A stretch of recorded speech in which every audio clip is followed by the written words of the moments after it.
We're now being joined by Mr. Oyegbinle, an associate editor with the next newspapers. Good to have you on the news at 10. Thank you. Now let us begin.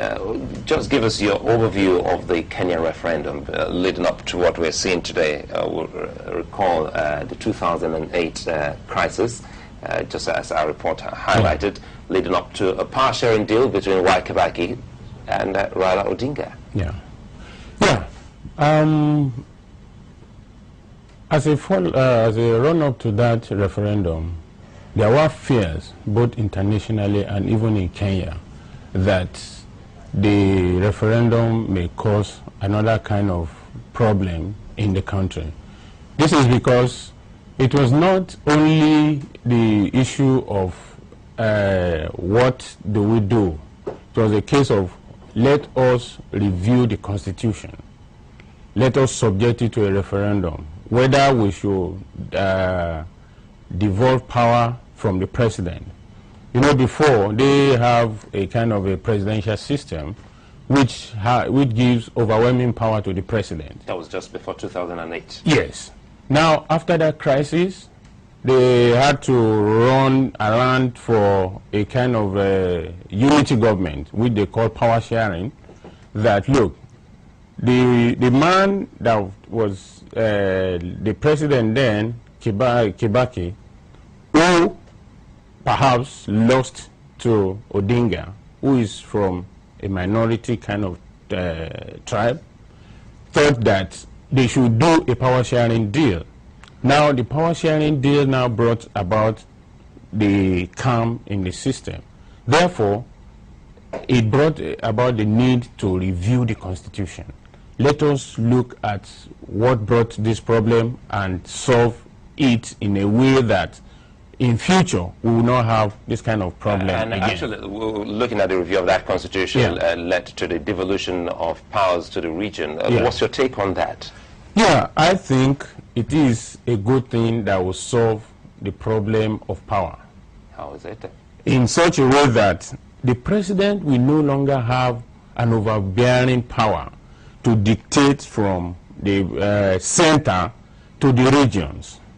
A kind of situation where the regions will have opportunity to determine what they have and what is good for them. It is perhaps this kind of thing that we need in Nigeria, because people have been talking about why should all decisions be taken by the center when a state or a region knows its own problem. It can solve its own problem by itself. We don't have to wait for the federal power, which is sometimes viewed as being a little bit too remote. We have a federal police, a federal this and federal that. But now you just mentioned the federal police. Now, what about the recognition of the Qadi courts, which we want to call the Islamic courts now in Kenya, by the government? Yeah. What lessons can Nigeria really pick from that? Well, I think they would rather pick the lessons from Nigeria, in the sense that we already have that kind of thing here in Nigeria. That is the Islamic, the Sharia courts. What is happening in Kenya is that, yes, they have a large population of Christians, so also they have a large population of Muslims. But all along, it has always been one, they have always been following the system of the federal courts that doesn't recognize the Islamic court.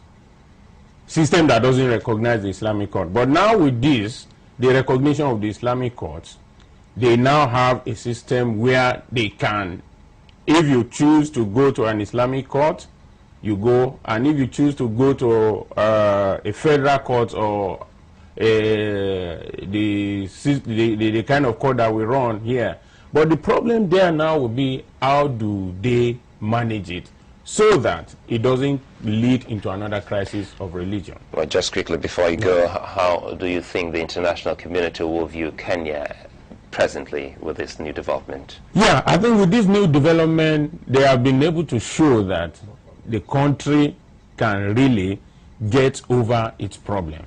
The problem that led to the crisis before now has been solved by the referendum. So they feel that Kenya is not as bad as people thought it was going to fall apart, that it was going to fall into the normal system of Africa of one crisis to another and all that. The 2008 crisis was the first time it was happening in Kenya, and it shocked the whole world because Kenya has always been a very, very quiet and not volatile politically.